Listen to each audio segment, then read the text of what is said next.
Bon, mesdames, messieurs, nous entrons avec l'intervention des États-Unis d'Amérique au Venezuela dans une nouvelle phase dramatique de l'histoire de notre monde, celle où les États-Unis d'Amérique, renouant avec leurs habitudes impériales les plus détestables, interviennent sur leurs voisins et menacent tous les autres.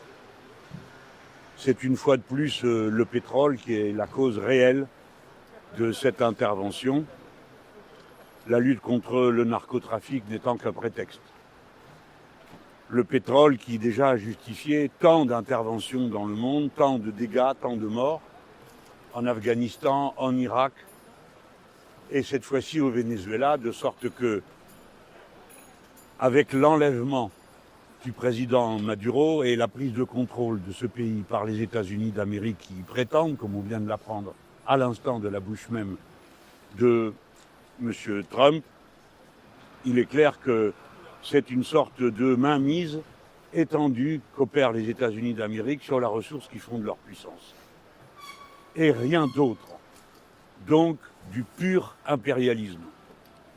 Il est consternant de voir que dans un tel contexte, on retrouve la même indifférence au fait qu'il y aurait dans cette situation deux poids, deux mesures. Il y aurait des bonnes et des mauvaises invasions. Le Venezuela serait une bonne invasion et celle qui a eu lieu en Ukraine, à juste titre, est une mauvaise, de la même manière que nous considérons, nous, que celle qui a eu lieu à Gaza en est une mauvaise. Non, il n'y a que des mauvaises invasions. Nous ne pouvons définitivement pas accepter, et je le dis avec toute la solennité qu'il faut donner, ce n'est pas une aventure particulière dans un recoin du monde. Le droit international est la seule garantie de paix que nous ayons. Il y a aujourd'hui, à l'heure à laquelle nous parlons, 126 nations qui ont un conflit de frontières avec leurs voisins, c'est-à-dire 75% des nations. 55 sont déjà en état de guerre. Dès lors, il ne faut accepter aucune dérogation. Mais qui est en état de faire respecter de telles règles quand ceux qui sont membres permanents du Conseil de sécurité les violent et interdisent qu'on les applique ici et là? Quelle est la situation? Alors, dans ce contexte, comme il est dommage de voir que la France ne s'exprime pas, que le président de la République française délègue à son piteux ministre des Affaires étrangères des propos confus qui ne désignent ni les responsables ni les coupables, ni disent qu'il faut soutenir. La France a-t-elle une autre possibilité sur la scène internationale que d'être totalement, radicalement indépendante, c'est-à-dire non alignée? Pourquoi cet abaissement devant l'Empire? Pourquoi cette servilité européenne qui, une nouvelle fois, s'est manifestée par la bouche de la commissaire européenne aux Affaires étrangères? Tout cela est terrible. Que notre pays soit absent de cette façon est inacceptable. Il faut, sans barguigner, exiger la libération et le retour immédiat de Nicolás Maduro, libre au Venezuela. Ainsi, bien sûr, que son épouse, qui dans cette histoire est une sorte de capture que fait l'Empire pour impressionner ses adversaires. Voilà où nous en sommes. Tout cela est terrible. Les Français ne doivent pas croire que tout ceci, parce que ça se passe loin, ne les concerne pas directement.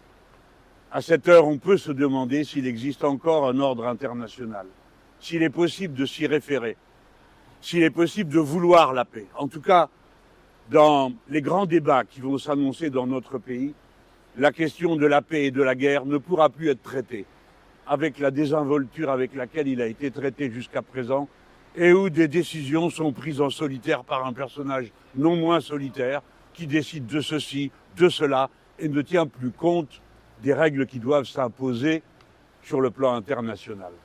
Voilà en tout cas comment les Insoumis voient cette situation. Je ne cache pas que c'est un moment douloureux pour beaucoup que de voir ce qui vient de se passer. Très douloureux. Les États-Unis, profitant de leur élan, ivres de mots pour M. Trump, dorénavant menacent aussi le Mexique, dans un passé récent à qui il avait volé la moitié de son territoire déjà. Il menace la Colombie où il a déjà 9 bases militaires. Quoi de plus? Y a-t-il donc un maître sur cette partie du monde? Oui, c'est ce qu'a dit M. Trump dans ses dernières déclarations sur la nouvelle doctrine de sécurité nationale qu'il a affirmée. Les Amériques sont sa propriété au sud comme au nord. Et l'Europe, annexée au prétendu monde occidental, de même. Nous entrons dans un moment de grand danger dès lors que chacun se sent autorisé à n'en faire qu'à sa tête et d'après les moyens dont il dispose. J'adjure mes compatriotes de bien comprendre qu'ils sont concernés et menacés également par les empires. Il n'y a pas un bon empire et un mauvais. Ce qui est mauvais, c'est la domination des uns sur les autres. Et ce qui est mauvais, c'est ce qui met en cause la souveraineté nationale de chacun des États et des peuples, quoi qu'on pense ici ou là des gouvernements. La politique se construit sur des réalités. Et les réalités, ce sont les nations. Et les nations, ce sont leurs peuples. Agresser, c'est toujours agresser un peuple. Et on va le voir, hélas, dans les heures qui viennent. J'affirme notre pleine et entière solidarité avec le peuple vénézuélien et avec son gouvernement légal. De même qu'avec tous ceux qui sont aujourd'hui menacés par M. Trump. Le gouvernement du Mexique, nos amis. Le gouvernement de la Colombie, nos amis. Le gouvernement du Brésil. Et j'invite chaque pays à bien réfléchir, et en tout cas nos dirigeants, aux menaces que M. Trump a déjà fait sur les uns et sur les autres, inclus sur la France. Merci. Monsieur Mélenchon, oui. Vous dites que vous souhaitez que Nicolás Maduro revienne au Venezuela. Est-ce que vous souhaitez qu'il revienne au pouvoir? Je crois que je n'ai aucune partie à cette affaire. Mais ce qui ne sera jamais normal, monsieur, c'est qu'on ne se soucie pas d'abord de protester contre les enlèvements, parce que ça s'appelle un enlèvement cette fois-ci. J'espère que tout le monde est d'accord sur le sujet. Non, il ne faut pas que, d'une manière ou d'une autre, on embrouille le fait fondamental.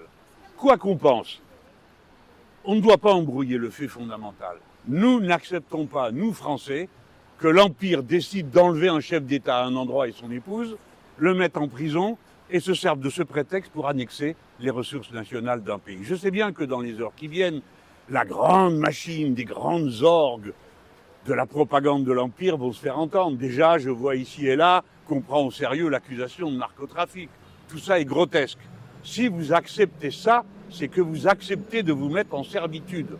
Quelles que soient vos opinions, défendez la liberté au sens où on l'entend dans le droit international.